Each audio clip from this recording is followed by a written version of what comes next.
आज की रेसिपी में मैं बना रही हूँ शनिवारी मटन कढ़ाई यानी पेशावरी कढ़ाई। तो आइए रेसिपी स्टार्ट करते हैं।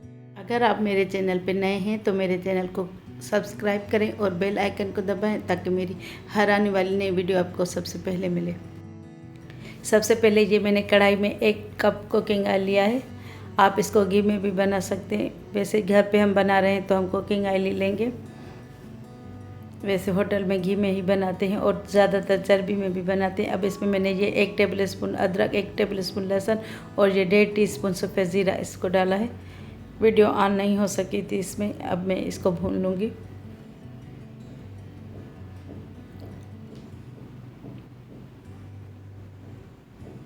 ये अदरक लहसुन अच्छी तरह भुन जाए फिर हम इसमें गोश्त शामिल करेंगे। अब ये देखिए, ये मैंने 1.25 किलो मटन का गोश्त लिया है। इसको मैंने मिक्स लिया है, रान का भी लिया है, दस्ती का भी लिया है, कमर का भी लिया है और इसके बड़े बड़े पीसेस मैंने लिए हैं। अब इसको भून लेंगे। गोश्त को इतना भूनेंगे कि गोश्त का कलर चेंज हो जाए। इसमें कढ़ाई में खाली सिर्फ इसका भूनना ही हो, भूनते भूनते ही गल जाती है ये। इसको अच्छी तरह भून लेंगे ताकि गोश्त की स्मेल ख़त्म हो जाए। ये गोश्त जब कलर चेंज करने लगे तब तक इसको भूनेंगे। अब ये देखिए, गोश्त ने कलर चेंज कर लिया है।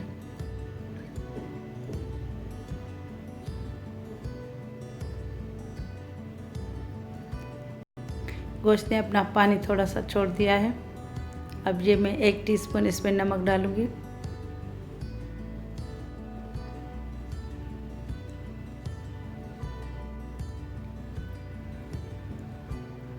आधा टीस्पून हल्दी पाउडर। ये बिल्कुल सिंपल कढ़ाई है, इसमें ज़्यादातर मसाले नहीं है, खाली इसका पकाने का तरीका है। अब इसको अच्छी तरह मिक्स कर लेंगे। ये देखें, गोश्त ने अपना पानी छोड़ दिया। ये अपने ही पानी में पकेगी। इसको मिक्स कर लेंगे अच्छी तरह।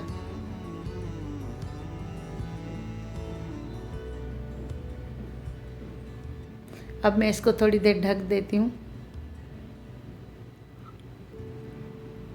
ये देखिए, गोश्त ने अपना मज़ीद पानी छोड़ दिया है। अब इसमें मैं ये 3 पाव टमाटर इसको 2 हिस्सों में काट के शामिल किया है। अब इसको टमाटर गलने तक इसको ढक देंगे ताकि टमाटर अच्छी तरह पक जाए।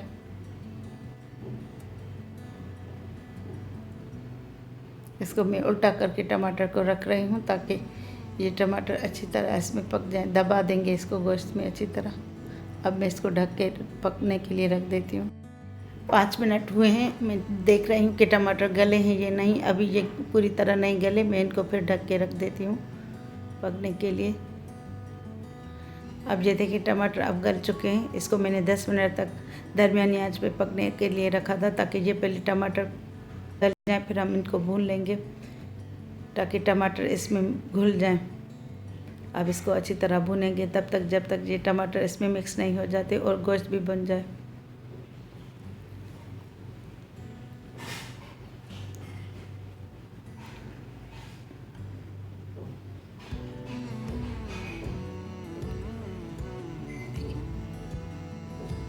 इसको मुसलसल भूनना है ताकि टमाटर इसमें घुल जाए।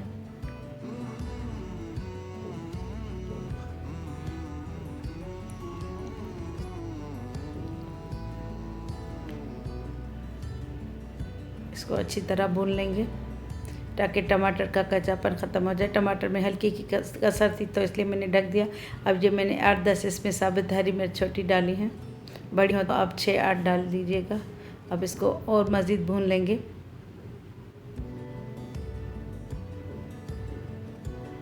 अब मैं इसको ढक के रख देती हूँ दरमियानी आंच पे ताकि ये गोश्त भी गल जाए। अब मैं चेक कर लेती हूँ। अब मैं इसको मज़ीद भून लेती हूँ। मैंने इसको इसलिए ढक के रखा था कि इसमें टमाटर में जो कसर थी वो गल जाए, टमाटर भी और गोश्त भी इसमें पक जाए। ये भूनते भूनते ही गोश्त गल जाता है। मैंने इसमें पानी बिल्कुल भी नहीं डाला। टमाटर ने भी अपना पानी छोड़ा था और गोश्त ने भी। अब मैं इसमें 1 कप यानी 1 पाव दही डाल रही हूँ। अब इसको दही को भी भून लेंगे अच्छी तरह, ताकि दही का पानी खुश्क हो जाए।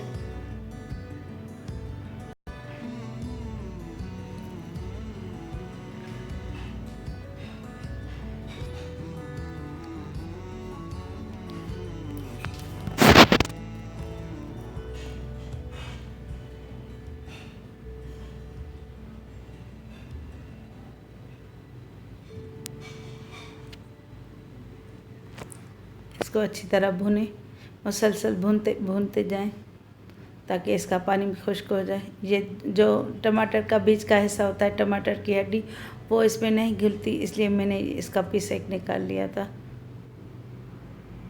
अब इसको मुसलसल भुनेंगे ताकि दही का पानी खुश्क हो जाए।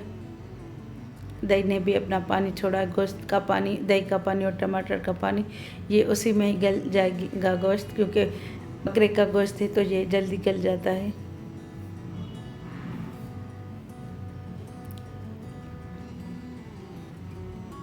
इसको मुसलसल भूनते जाएंगे ताकि दही की गुठलियाँ भी ना बने। अब ये देखिए मैंने दम पे रखा था, अब दही का पानी अच्छी तरह खुश्क हो चुका है। अब ये देखें, और ये कढ़ाई भी पक चुकी है। अब मैं इसमें ये हरी मिर्च डाल रही हूँ गार्निशिंग के लिए, और ये अदरक जूलियन कटिंग की।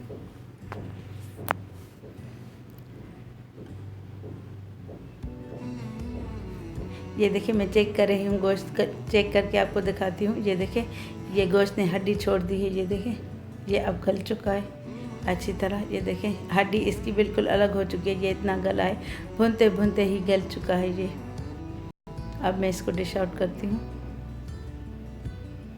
अब इसमें ये मैं 1 टेबल स्पून काली मिर्च डालूँगी। आप पहले डालें या बाद में डालें। अगर सबसे पहले डालेंगे, शुरू में डालेंगे, तो गोश्त काला हो जाएगा। अब मैं डिश आउट कर लेती हूँ।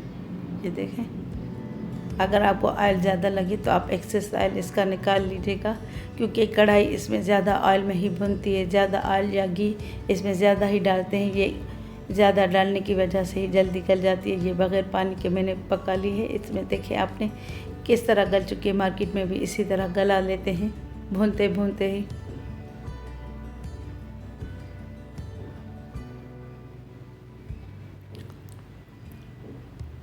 देखिए आप इसको घर की बनी हुई सॉफ्ट चपाती के साथ या तंदूरी के नान के साथ सर्व कर सकते हैं। मेरी रेसिपी अगर आपको पसंद आए तो अपने दोस्तों और रिश्तेदारों के साथ भी शेयर कीजिएगा। अब इंशाल्लाह ताला नेक्स्ट रेसिपी के साथ हाज़िर होंगी। तब तक के लिए अल्लाह हाफ़िज़।